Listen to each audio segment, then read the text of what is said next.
قرآن تو ایمان بتاتا ہے انہیں،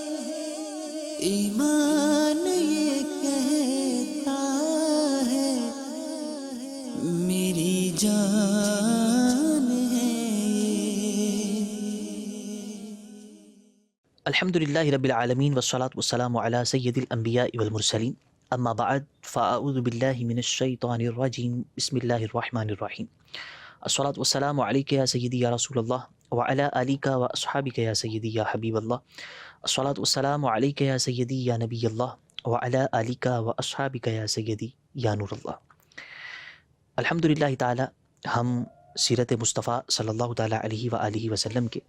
پروگرام میں شریک ہیں۔ گزشتہ پروگرامز کے اندر ہم نے نبی پاک صلی اللہ علیہ وسلم کے مبارک نام، میرے آقا علیہ الصلوۃ والسلام کے خوبصورت بچپن، حضور کریم صلی اللہ علیہ وسلم کی شاندار جوانی، سفر ہجرت اور اس طرح کے دیگر مختلف سیرت کے پہلوؤں پر کلام کیا۔ آج کے ہمارے اس پروگرام کے اندر ہم سیرت کے جس خوبصورت پہلو پر گفتگو کریں گے وہ نبی پاک صلی اللہ تعالیٰ علیہ وسلم کے ساتھ صحابہ کرام رضی اللہ تعالیٰ عنہم کی محبت اور حضور کریم صلی اللہ علیہ وسلم سے عشق کی داستانیں ہیں، جو صحابہ کرام رضی اللہ تعالیٰ عنہم نبی پاک صلی اللہ علیہ وسلم پر اپنی جان، اپنا مال، اپنی عزت و آبرو سب قربان کر دیتے تھے۔ ان صحابہ کرام رضی اللہ تعالیٰ عنہم کے بارے میں آج ہم جاننے کی کوشش کریں گے۔ نبی پاک صلی اللہ تعالیٰ علیہ وسلم کی جو محبت ہے، اگر کسی صاحب ایمان کے دل میں معاذ اللہ نہ ہو تو اس کا ایمان کامل نہیں ہوتا۔ نبی پاک صلی اللہ علیہ وسلم کی محبت ایمان کی اساس ہے۔ ایک شخص معاذ اللہ حضور کریم صلی اللہ علیہ وسلم سے محبت رکھتا ہی نہیں ہے اور ثم معاذ اللہ بغض رکھتا ہے، تو ایسا بندہ اگر ساری زندگی حج کرتا رہے، ساری زندگی عمرے کرتا رہے، ساری زندگی روزے رکھتا رہے، نمازیں پڑھتا رہے، جتنی مرضی خیراتیں دے دے، جتنی مرضی زکاتیں ادا کر دے، خدا کی بارگاہ کے اندر کسی چیز کو قبول نہیں کیا جائے گا۔ محمد کی محبت دین حق کی شرط اول ہے، اسی میں ہو اگر خامی تو سب کچھ نامکمل ہے۔ میرے آقا علیہ الصلوۃ والسلام کی محبت کے بغیر نہ ایمان کامل ہے، نہ عبادات کامل ہے، کچھ بھی کامل نہیں ہے۔ نبی پاک علیہ الصلوۃ والسلام کی محبت جو ہے یہ ایمان کی اساس ہے۔ اگر یہ محبت دل میں نہیں ہوگی تو زندگی بھی ضائع ہے اور آخرت کے اندر بھی رسوائی ہے۔ صحابہ کرام رضی اللہ تعالیٰ عنہم جنہوں نے نبی پاک صلی اللہ علیہ وسلم سے محبت کی اور بے پناہ کی کہ ہم ویسی محبت کا تصور بھی نہیں کر سکتے، جس انداز سے اور جس وارفتگی سے وہ اپنی جانوں کو حضور پر قربان کرتے تھے، اور جن حالات میں اور جس وقت انہوں نے اپنی جانوں کو قربان کیا، ہم تصور نہیں کر سکتے۔ ایک وجہ جو علماء کرام نے لکھی ہے کہ صحابہ کرام رضی اللہ تعالیٰ عنہم کی جو محبت اور جو وارفتگی تھی، اس محبت و وارفتگی نے ان کے مقام اور ان کی عظمت کو بڑھایا ہوا تھا۔ ہم دیکھتے ہیں کہ سرکار دو جہاں صلی اللہ علیہ وسلم کا فرمان ہے، جس کا مضمون یہ ہے کہ ان کا جو صدقہ ہے، یعنی صحابہ کرام کا جو صدقہ کرنا ہے، وہ معمولی سا بھی صدقہ کرتے ہیں، ہمارے یعنی جو ہم لوگ ہیں، ہمارے احد پہاڑ سونا صدقہ کرنے سے بھی ان کا معمولی صدقہ زیادہ ہے۔ کیوں زیادہ ہے؟ اس لیے کہ انہوں نے اس وقت حضور کریم صلی اللہ علیہ وسلم کا ساتھ دیا جب حالات بڑے خراب تھے، پریشانیاں تھیں، تکلیفیں تھیں۔ ہمیں دین اسلام یوں ملا ہے کہ ہم مسلمانوں کے گھروں میں پیدا ہوئے ہیں، ہمیں تکلیفیں نہیں دیکھنی پڑی، ہمیں عبادت کے لیے مسجد جانے کے لیے لوگوں کے تانے نہیں سننے پڑتے، ہمیں سجدہ کرنے، خدا کی بارگاہ میں جھکنے کے لیے لوگوں کا ظلم نہیں سہنا پڑتا۔ ہم اطمینان سے اٹھتے ہیں، مسجد میں جاتے ہیں، خدا کو سجدہ کرتے ہیں۔ اس وقت جن لوگوں نے حضور کا کلمہ پڑھا اور نبی پاک صلی اللہ علیہ وسلم کا ساتھ دیا تھا، وہ حالات وہ تھے کہ اس وقت سجدہ کرنے پہ گردنیں اتار دی جاتی تھی، اس وقت کعبے کے سامنے کھڑے ہو کر نماز پڑھنے پر کفار کی طرف سے ستایا جاتا تھا، مارا جاتا تھا، زد و کوب کیا جاتا تھا۔ خدا کا نام بلند آواز سے کوئی لیتا تھا تو وہ لوگ پیچھے پڑ جاتے تھے۔ نبی پاک صلی اللہ تعالیٰ علیہ وآلہ وسلم پر ایمان لے آنے کا اگر کوئی بندہ کسی کے سامنے تذکرہ کر بیٹھتا تھا تو وہ کفار اس بندے کو دنیا سے بھیج دیتے تھے، یعنی قتل تک کی نوبت آ جاتی تھی۔ تو یہ وہ حالات تھے کہ جن حالات کے اندر ان لوگوں نے کلمہ پڑھا۔ ہم مسلمان ماں باپ کے گھر میں پیدا ہوتے ہیں، اطمینان سے زندگی گزارتے ہیں، عبادات کرتے ہیں، اعمال صالحہ کرتے ہیں، نیکی کی دعوت دیتے ہیں، لوگوں کو دین بتاتے ہیں، دین سکھاتے ہیں، خود بھی عمل کرتے ہیں، کسی چیز میں پریشانی نہیں ہے۔ مگر ان لوگوں نے جب دین اور اسلام اور نبی پاک صلی اللہ علیہ وسلم کا کلمہ پڑھا ہے تو وہ حالات مختلف تھے، اور انہی حالات کی بنیاد پر کہ ان حالات کے اندر کہ جب ہجرت کا بھی موقع آتا ہے تو وہ اپنے گھروں کو، اپنے مال و اسباب کو، اپنی جائیداد کو، اپنے مال و متاع کو، اپنے کاروبار کو، سب کو چھوڑ کر وہ وہاں سے چلے جاتے ہیں اور مدینہ منورہ حضور کریم صلی اللہ علیہ وسلم کے ساتھ قیام کرتے ہیں۔ یہ وہ بڑی بڑی قربانیاں کہ ہم تصور تک نہیں کر سکتے۔ یہ تو اتنا بیان کیا گیا، مگر اس کے علاوہ اگر ہم وہ پڑھیں کہ جو صحابہ کرام رضی اللہ تعالی عنہم پر ظلم ہوئے اور جو ان کو ستایا گیا، اس کا تصور کر کے انسان کا جسم کانپنے لگتا ہے۔ تو یہ وہ ساری چیزیں تھیں کہ جنہوں نے ان کی عظمت کو بڑھایا تھا، اور وہ یہ سب صرف اور صرف نبی پاک صلی اللہ علیہ وسلم کی محبت میں کر گزرتے تھے۔ حضور کریم صلی اللہ علیہ وسلم کے نام پر اپنی جانوں کو قربان کرتے تھے۔ تو بات یہ ہے کہ نبی پاک صلی اللہ علیہ وسلم کی جو محبت ہے، اس کے بغیر ایمان کامل نہیں ہے، اور صحابہ کرام نے بہترین انداز کے اندر اور لازوال ایسی داستانیں قائم کی ہیں کہ جو ہمیں بتاتی ہیں کہ حضور کریم صلی اللہ تعالیٰ علیہ وسلم سے محبت کرنی کیسے۔ جنگوں کا موقع ہے، غزووں کے موقع آتے ہیں تو صحابہ کرام رضی اللہ تعالیٰ عنہم اپنی جانوں کو قربان کرتے ہیں۔ ایک واقعہ آپ کے سامنے عرض کرتا ہوں۔ حضرت سیدنا انس رضی اللہ تعالیٰ عنہ بتاتے ہیں کہ غزوہ احد کے اندر حضرت سیدنا ابو طلحہ رضی اللہ تعالیٰ عنہ، مشہور صحابی رسول ہیں، حضرت ابو طلحہ رضی اللہ تعالیٰ عنہ ڈھال لے کر نبی کریم صلی اللہ علیہ وسلم کے سامنے سراپائے ڈھال بنے ہوئے تھے، یعنی حضور کا دفاع کر رہے تھے، اور حضور کریم صلی اللہ علیہ وسلم کے سامنے سراپائے ڈھال بنے تھے۔ حضرت سیدنا ابو طلحہ رضی اللہ تعالیٰ عنہ اتنی زبردست تیر اندازی کرتے تھے، یعنی اب تیر مارنے کے اندر بڑے ماہر تھے، کہ نبی کریم صلی اللہ تعالیٰ علیہ وآلہ وسلم کا دفاع کرتے ہوئے اور غزوہ احد لڑتے ہوئے آپ کے ہاتھ میں 2-3 کمانیں ٹوٹ گئی تھی، یعنی جس کمان کے اندر تیر لگا کے تیر مارا جاتا ہے، 2-3 کمانیں آپ کے ہاتھ میں ٹوٹ گئی۔ اور جب کوئی شخص تیروں کا جو بھرا ہوا ترکش ہوتا ہے اس کو لے کر گزرتا تھا تو نبی پاک صلی اللہ علیہ وسلم فرماتے تھے کہ یہ تیر ابو طلحہ کے سامنے ڈال دو کہ وہ تیر اندازی کر رہے ہیں۔ حضرت انس رضی اللہ تعالیٰ عنہ فرماتے ہیں کہ جب نبی پاک صلی اللہ علیہ وسلم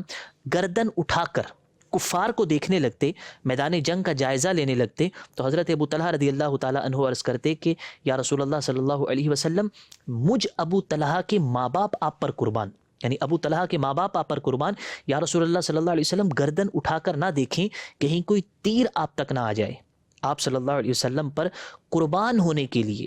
آپ کے خادم کا گلا موجود ہے، میں ہوں، مجھ پر تیر آئے، جو تیر مارا جائے میرے گلے پر آ کر لگے، یا رسول اللہ صلی اللہ علیہ وسلم آپ اپنی گردن کو اونچا نہ فرمائیں، میں آگے ہوں، جو تیر آئے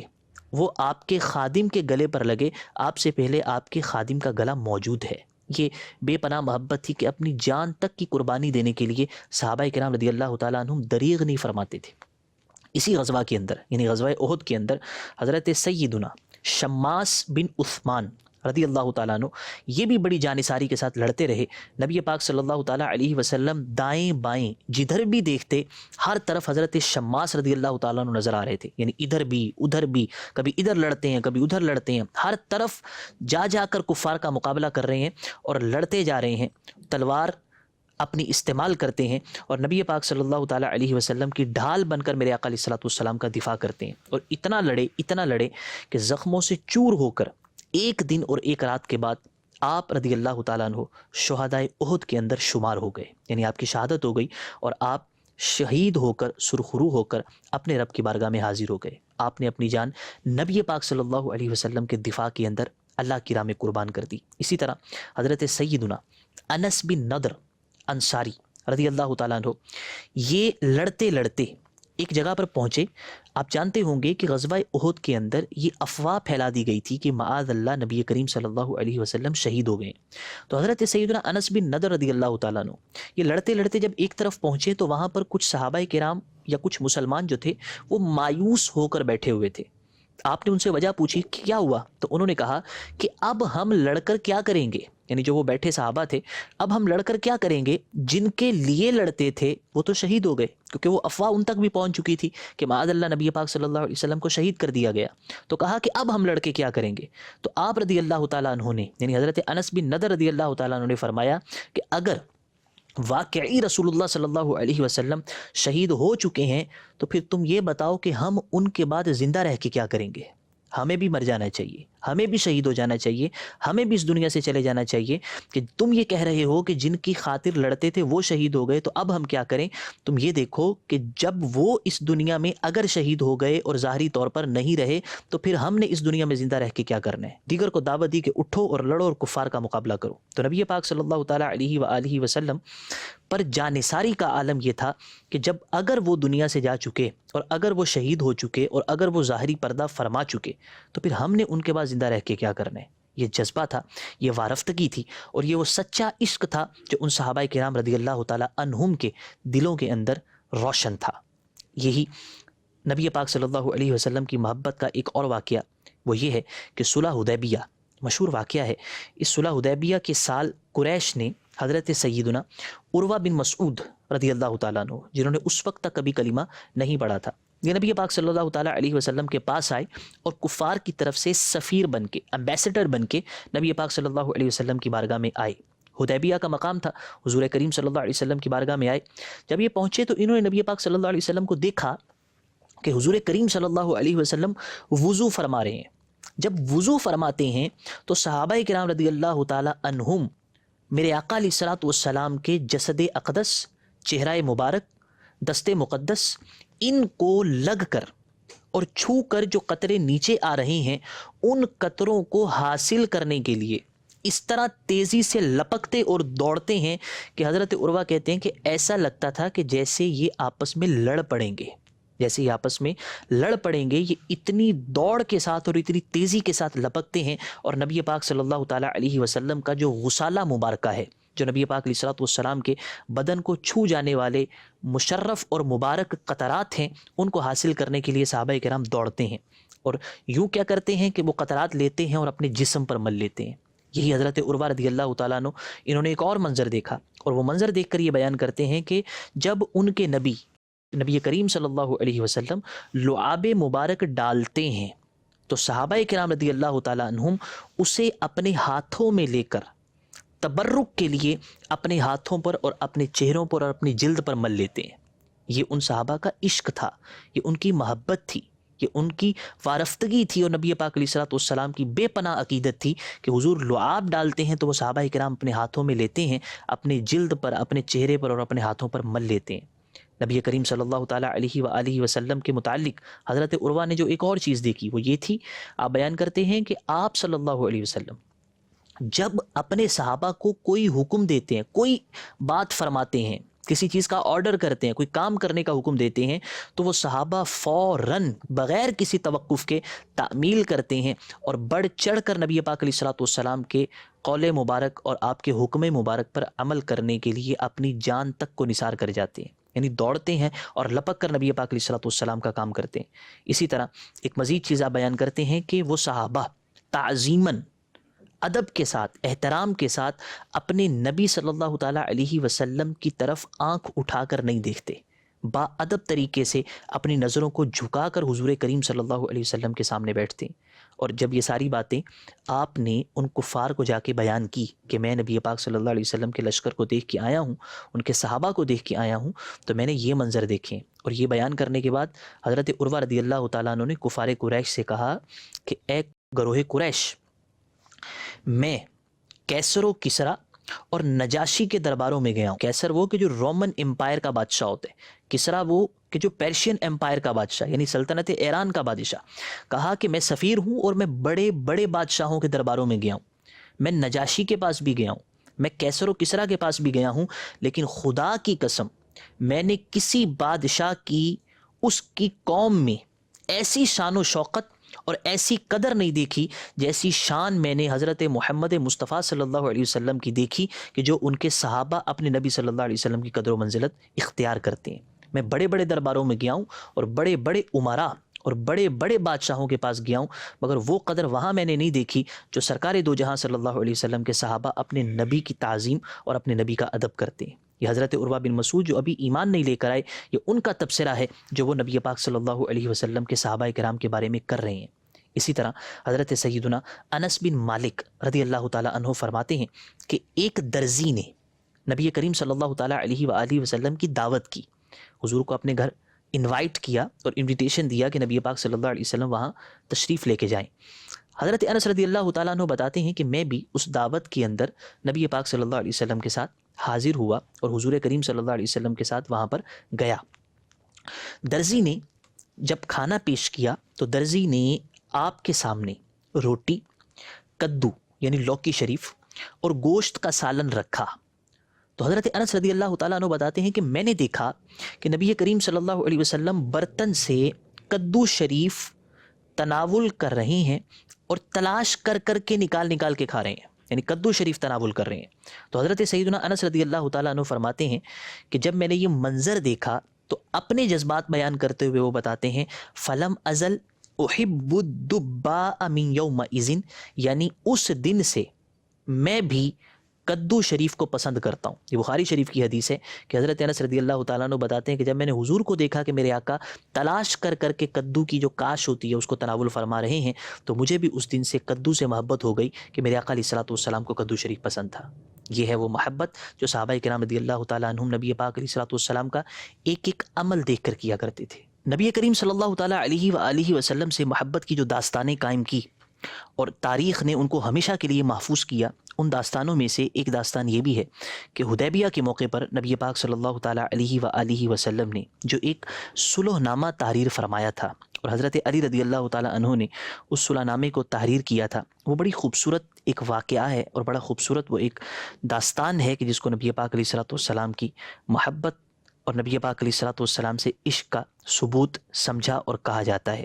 حدیبیہ کے موقع پر نبی پاک علیہ الصلوۃ والسلام نے جو ایک صلح نامہ تحریر فرمایا، اس میں ہوا یہ کہ قریش کا ایک نمائندہ سہیل بن عمر یہ صلح کی کوشش کے لیے نبی پاک صلی اللہ تعالیٰ علیہ وآلہ وسلم کے پاس آیا اور صلح کی دعوت دی اور تمام معاملات دیکھے گئے، تو بالآخر صلح کی کچھ شرائط پر اتفاق ہو گیا کہ اب صلح کی جائے گی۔ نبی پاک علیہ الصلوۃ والسلام نے اپنی طرف سے جو معاہدہ اور ایک ایگریمنٹ ہونے والا تھا اس کی جو دستاویز کو تحریر کرنا تھا، تو اس کی دستاویز کی تحریر کے لیے حضرت سیدنا علی المرتضیٰ رضی اللہ تعالیٰ عنہ کو بلایا اور ارشاد فرمایا کہ لکھو۔ اب حضرت علی رضی اللہ تعالیٰ عنہ کے ہاتھ میں قلم ہے اور وہ لکھنے والے ہیں، اور نبی پاک صلی اللہ تعالیٰ علیہ وسلم فرماتے ہیں لکھو۔ لکھنا یہ ہے، سب سے پہلے فرمایا لکھو بسم اللہ الرحمن الرحیم۔ اس پر جو وہ دوسری طرف کا بندہ تھا جو اس ایگریمنٹ کے وقت موجود تھا، سہیل، اس سہیل نے یہ آگے سے کہا کہ ہم اسے نہیں جانتے، یعنی جب حضرت علی رضی اللہ تعالیٰ عنہ بسم اللہ الرحمن الرحیم لکھنے لگے تو سہیل نے آگے سے کہا کہ ہم اسے نہیں جانتے، تو آپ بسمک اللہم لکھیں، یعنی آپ یوں لکھیے بسم اللہ الرحمن الرحیم نہ لکھیں۔ نبی پاک صلی اللہ تعالیٰ علیہ وآلہ وسلم کے حکم پر حضرت علی رضی اللہ تعالیٰ عنہ نے یہ الفاظ لکھ دیے، یعنی حکم ہوا تھا کہ بسم اللہ لکھو، لیکن ابھی لکھنے ہی والے تھے تو سہیل نے آگے سے کہا کہ یہ نہیں وہ لکھنا ہے، تو نبی پاک صلی اللہ علیہ وسلم نے فرمایا کہ وہ لکھو۔ نبی پاک علیہ الصلوۃ والسلام نے جب یہ لکھوا دیا تو اس کے بعد حضور کریم صلی اللہ علیہ وسلم نے فرمایا کہ اب اے علی یہ لکھو ھذا ما صالح علیہ محمد الرسول اللہ سہیل بن عمرو، یعنی یہ وہ شرائط ہیں اور کنڈیشنز ہیں کہ جن پر اللہ کے رسول صلی اللہ تعالیٰ علیہ وآلہ وسلم یعنی حضرت محمد مصطفیٰ صلی اللہ تعالیٰ علیہ وآلہ وسلم کی سہیل بن عمرو کے ساتھ صلح ہو چکی ہے۔ ھذا ما صالح، ان شرائط پر نبی پاک علیہ الصلوۃ والسلام کی اور سہیل کی آپس میں صلح ہو چکی ہے۔ اب جب یہ جملہ لکھنے کے لیے حضرت علی رضی اللہ تعالیٰ عنہ کو کہا تو نبی پاک علیہ الصلوۃ والسلام نے جب فرما دیا تو حضرت علی رضی اللہ تعالیٰ عنہ نے اس جملے کو لکھ دیا۔ اس پر سہیل کہنے لگا کہ رسول اللہ کے الفاظ نہ لکھیے، یعنی جو رسول اللہ لکھا گیا ہے یہ نہ لکھیے، کیونکہ اگر ہمیں آپ کی رسالت پر یقین ہوتا تو پھر ہمارے اور آپ کے درمیان تو جھگڑا ہی کوئی نہیں تھا۔ محمد صلی اللہ علیہ وسلم یہ آپ کا نام ہے، اس کو ہم مانتے ہیں، مگر جو رسول اللہ لکھوایا جا رہا ہے اس پر تو ہمیں یقین ہی نہیں ہے، اور اگر ہمیں یقین ہوتا تو ہمارا آپ کا جھگڑا ہی نہیں تھا۔ یہ جو عبارت ہے رسول اللہ والی اس کو بھی نہ لکھیے۔ تو جب یہ بات سہیل نے کہی تو نبی پاک صلی اللہ تعالیٰ علیہ وسلم نے ان کی یہ بات قبول کی۔ جب بات قبول کی تو حضرت علی رضی اللہ تعالیٰ عنہ سے فرمایا کہ رسول اللہ کے الفاظ جو ہیں وہ بھی مٹا دو۔ حضرت علی رضی اللہ تعالیٰ عنہ سے فرمایا، لیکن قربان جائیے حضرت علی رضی اللہ تعالیٰ عنہ کے عشق رسول پر اور حضور کریم صلی اللہ علیہ وسلم سے بے پناہ محبت پر کہ نبی پاک علیہ الصلوۃ والسلام نے جب فرمایا تو آپ نے حضور کی بارگاہ میں عرض کی کہ یا رسول اللہ صلی اللہ علیہ وسلم، میں علی آپ کے نام مبارک کو ہرگز نہیں مٹا سکتا، جب میں نے لکھ دیا تو میں آپ کا نام نہیں مٹا سکتا، بالآخر نبی کریم صلی اللہ تعالیٰ علیہ وآلہ وسلم نے خود ہی رسول اللہ کی جگہ محمد ابن عبداللہ یہ لکھ دیا. یعنی حضرت علی رضی اللہ تعالیٰ عنہ کی جو محبت تھی اور حضرت علی رضی اللہ تعالیٰ عنہ کا جو عشق تھا وہ ان کو اجازت نہیں دے رہا تھا کہ نبی پاک صلی اللہ تعالیٰ علیہ وآلہ وسلم کا نام مٹاؤں, رسول اللہ کو حذف کروں. تو بالآخر حضور کریم صلی اللہ علیہ وسلم نے خود محمد بن عبداللہ لکھ دیا. یہ محبت تھی حضرت علی رضی اللہ تعالیٰ عنہ کی نبی پاک صلی اللہ علیہ وسلم سے. غزوہ احد کے اندر ایک مشہور صحابی حضرت سیدنا سعد رضی اللہ تعالیٰ عنہ, ان کی کیفیت کیا تھی اور ان کا جذبہ جہاد کیسا تھا, ان کی حضور کریم صلی اللہ علیہ وسلم سے محبت کیسی تھی کہ یہ دشمنوں پر تیر برسا رہے تھے اور نبی پاک صلی اللہ علیہ وسلم خود اپنے دستے مبارک سے ان کو تیر عطا فرما رہے تھے. یعنی وہ تیر چلا رہے ہیں اور میرے آقا صلی اللہ تعالیٰ علیہ وسلم اپنے دستے کریم سے ان کو تیر عطا فرما رہے ہیں. اور یہی وہ دن تھا کہ جس دن حضرت سعد کو یہ سعادت حاصل ہوئی کہ نبی پاک صلی اللہ علیہ وسلم نے خود حضرت سعد سے فرمایا کہ اے سعد میرے ماں باپ تم پر قربان, تم تیر چلاؤ. کتنی خوش نصیبی ہے, کتنی بڑی بات ہے کہ میرے آقا صلی اللہ علیہ وسلم حضرت سعد جو سعادتوں والے ہیں, جو عظمتوں والے ہیں, میرے آقا صلی اللہ علیہ وسلم خود حضرت سعد رضی اللہ تعالیٰ عنہ سے فرماتے ہیں کہ اے سعد میرے ماں باپ تم پر قربان, تم تیر چلاؤ. یہ نبی پاک صلی اللہ علیہ وسلم کی اپنے صحابہ سے محبت اور صحابہ کی حضور کریم صلی اللہ تعالیٰ علیہ وآلہ وسلم سے بے پناہ محبت ہے. اسی طرح غزوہ احد کے اندر ہی حضرت سیدنا ابو دجانہ رضی اللہ تعالیٰ عنہ, ان کو جب ڈھال کے لیے یعنی پروٹیکشن کے لیے کوئی چیز نہیں ملی تو انہوں نے اپنی پشت کو, اپنی کمر کو آقا نامدار صلی اللہ تعالیٰ علیہ وآلہ وسلم کے لیے ڈھال بنا لیا. یعنی حضور کے آگے ایسے کر کے کھڑے ہو گئے اور اپنی پشت کو نبی پاک صلی اللہ علیہ وسلم کے لیے ڈھال بنایا اور تمام تیر حضور کی محبت میں اور میرے آقا کے عشق کے اندر اپنی پشت پر برداشت کیے اور نبی پاک صلی اللہ تعالیٰ علیہ وآلہ وسلم کو آنچ تک نہیں آنے دی. یہ کیا کمال محبت تھی کہ اپنے جسم کی پرواہ نہیں ہے, اپنی تکلیف کی پرواہ نہیں ہے, پرواہ ہے, خیال ہے تو فقط نبی پاک صلی اللہ تعالیٰ علیہ وآلہ وسلم کی ذات کا ہے. اسی طرح حضرت سیدنا قتادہ بن نعمان انصاری رضی اللہ تعالیٰ عنہ, انہوں نے اپنے چہرے کو نبی پاک صلی اللہ تعالیٰ علیہ وآلہ وسلم کے مبارک چہرے کے سامنے کر دیا تو ایک تیر آ کر آپ کی آنکھ میں لگا کہ اس تیر سے آپ کی آنکھ باہر آ گئی. آپ اندازہ کیجئے کتنی بڑی تکلیف ہے, کتنی بڑی تکلیف ہے کہ کوئی چیز آ کر لگے اور وہ تیر ہو جو نوکیلا ہے, چبھ جانے والا اور شدید تکلیف دینے والا, وہ تیر آتا ہے اور ایسا آ کے لگتا ہے کہ آپ کی آنکھ کو باہر نکال دیتا ہے. یہ آنکھ کا نکلوانا اور اتنی بڑی تکلیف کو سہ جانا صرف اور صرف نبی پاک صلی اللہ تعالیٰ علیہ وآلہ وسلم کی محبت میں تھا. یہ ہے صحابہ کی محبت. مشہور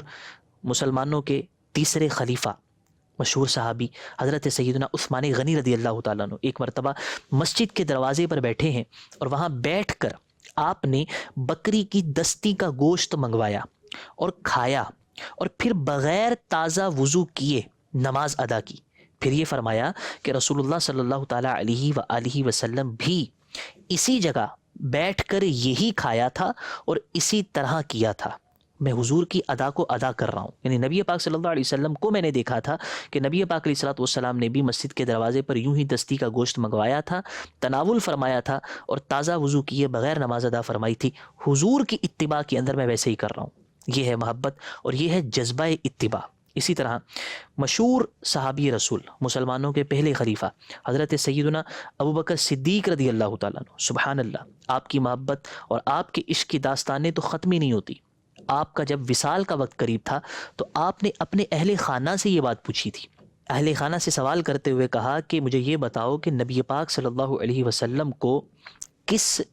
دن آپ نے انتقال فرمایا تھا اور کفن کے اندر کتنے کپڑے دیے گئے تھے. مقصد یہ تھا کہ مجھے بھی کفن کے اندر اتنے ہی کپڑے دیے جائیں جتنے نبی پاک صلی اللہ علیہ وسلم کو دیے گئے تھے. یعنی اس دنیا سے جاتے ہوئے بھی میں نبی پاک صلی اللہ تعالیٰ علیہ وسلم کا متبع رہوں اور حضور کریم صلی اللہ تعالیٰ علیہ وسلم کے ساتھ میری موافقت ہو جائے. صحابہ کرام نے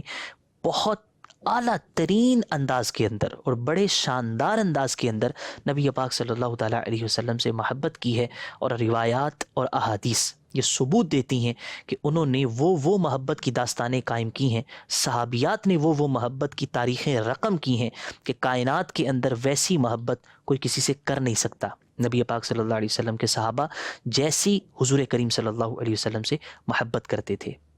کتب کے اندر، روایات کے اندر، سیرت کی کتابوں کے اندر، شمائل کے اندر نبی پاک صلی اللہ علیہ وسلم کی ان محبت کے واقعات کو بڑی تفصیل سے بیان کیا گیا ہے۔ اللہ تبارک و تعالیٰ سے دعا ہے حضور کریم صلی اللہ علیہ وسلم کی محبت کا صدقہ ہماری اور ہمارے اولادوں کے دلوں کے اندر سچی محبت مصطفیٰ صلی اللہ علیہ وسلم پیدا ہو جائے۔ آمین بجاہ النبی الامین وصلی اللہ تعالیٰ علیہ وآلہ وسلم۔